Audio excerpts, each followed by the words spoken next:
It's a new era for the world of Formula One, with some of the biggest changes seen in the sport in decades shaking up not only the status quo, but also the spines of the drivers as teams wrestle to rein in the engineering quirks of this year's new cars. Codemasters has followed suit with F1 22, stopping short of infusing this season's back-busting porpoising phenomenon into its handling model, but tinkering just enough with its reliably robust annual racer that it does feel sufficiently refreshed in a number of the right areas, even if the overall package is bound to be a pretty familiar one to returning fans.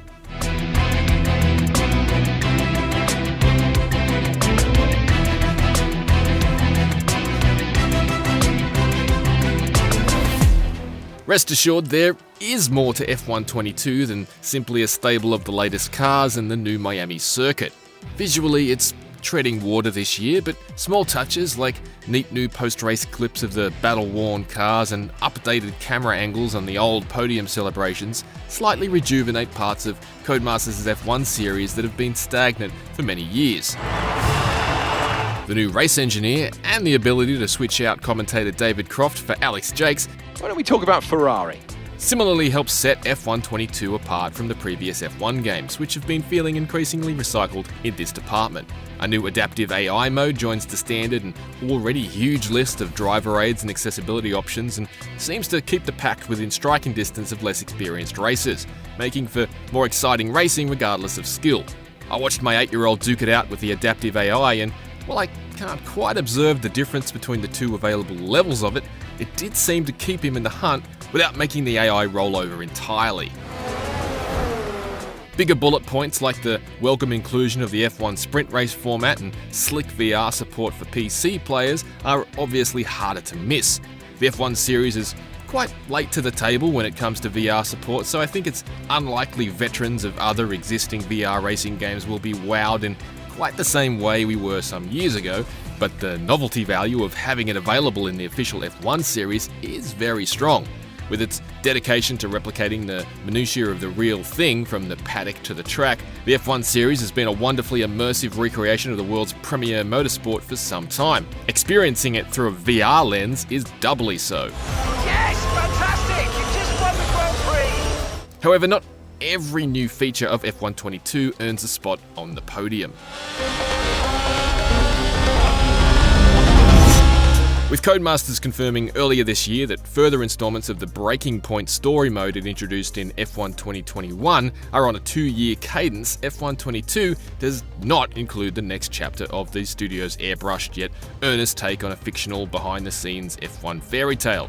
In its place is F1 Life, a lifestyle-oriented mode focused on customizing your F1 driver's outfit and living areas. But it feels so vapid that it largely amounts to little more than a monetizable backdrop for the main menu screens.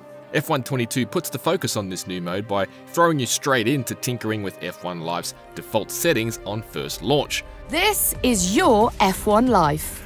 The good thing about this is that afterward, it can be entirely ignored, and doing so ultimately doesn't diminish anything about the typically robust racing experience around it. At best, F1 Life seems like a catch-all to justify a steady stream of rewards for your time playing, only those rewards are just bits of furniture and floor tiles. At worst, it's a mechanism that's here to shake some loose change out of people willing to hand over a few bucks for a cosmetic trinket. Other players can visit your space, but I don't really understand why they'd want to. It's probably a sad sign of the times that while previous F1 games featured iconic cars from the sport's history, F1 22 features an extensive set of designer rugs, lounges, and lamps. No one's been excited about a lamp since Jafar played fullback for Agrabah. In theory, I understand the desire to capture a taste of that lucrative off-track luxury that real-life F1 superstars get to enjoy, and yes, I did get momentarily distracted by the V6 coffee table, but I don't know if adding interior decorating and the ability to dress your driver avatar like an aspiring Puma activewear influencer was the perfect way to do that. The addition of collectible supercars feels a little closer to the kinds of extravagant toys real-life F1 drivers can afford, and there is at least a gameplay component attached to these. Taking some brought inspiration from the Pirelli Hot Laps program that runs at Real Grands Prix, where F1 drivers are conscripted to hurl expensive exotics around the tracks with various VIPs aboard. F122 includes high-end supercars from Ferrari, AMG, Aston Martin and McLaren for both hot lapping and a selection of bespoke driving challenges. They're an interesting novelty, very different from anything present in previous F1 games, but in practice they do become a bit one note, and I eventually found myself opting to skip them. Through no fault of anyone, the supercars themselves are comparatively soggy when measured up to the purpose-built open-wheelers that represent the pinnacle of current F1 engineering, but they do convey a decent enough sense of speed, grip and weight when compared to their contemporaries in rival races. The drifting is surprisingly unspectacular though. A severe lack of smoke leaves it feeling oddly sterile.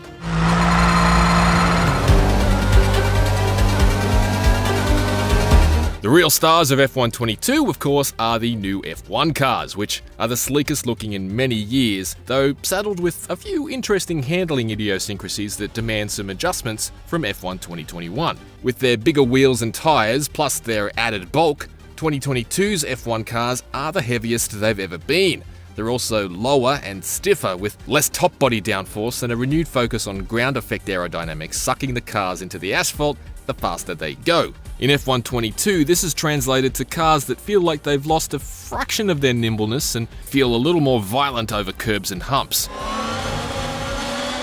Additionally, I've found I've needed to be even more delicate on the throttle coming out of corners than in previous years, though they also seem a little more prone to understeer coming into them.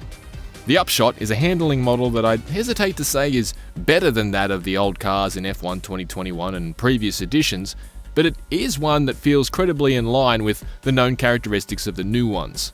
It's just different, and the nuances of the new cars are, at a minimum, an interesting challenge to tackle. However, while some noticeable changes have been injected into the handling, the real meat of F1 22, the excellent My Team mode first introduced in F1 2020, remains mostly the same. Campaign through GPs, complete R&D, juggle finances. If you've played through F1 2020 or F1 2021, you'll know what to expect. There are a couple of nice amendments though, like the new choice to start your first year of My Team as a richly backed operation with pre-upgraded facilities and a fat enough bank balance to lure a 45-year-old Mark Webber out of his comfortable retirement. The more you offer, the greater the chance of them agreeing to it. The F1 series has always been one of the few races that can make scrapping for a position down the order thrilling, but having the ability to tussle with the top teams straight away makes a lot of sense for returning players who've steered their F1 teams from minnows to megastars multiple times already. Sponsorship decals no longer disappearing off your car despite re-signing existing partners is nice too. It's a small fix, but it was always annoying having to manually put them back on mid-season, even after rolling over their contracts. With its typically deep and rich career mode and its usual class-leading spectrum of assists and difficulty options, F1 22 maintains this series' run as the most fully featured and accessible reproduction of a single modern motorsport on the market, and long-awaited tweaks to some of its most reused elements haven't gone unnoticed either. It's not quite as bold as F1 2021 though, and the footwear and furniture-focused F1 Life mode really isn't a patch to cover the lack of more of last year's ambitious story mode. For more recent reviews, check out our verdicts on Starship Troopers Terran Command and Teenage Mutant Ninja Turtles Shredder's Revenge. For everything else, stay on IGN. Oh man, that's it! It's all over and you are the world champion! What a drive! What a season! Well done!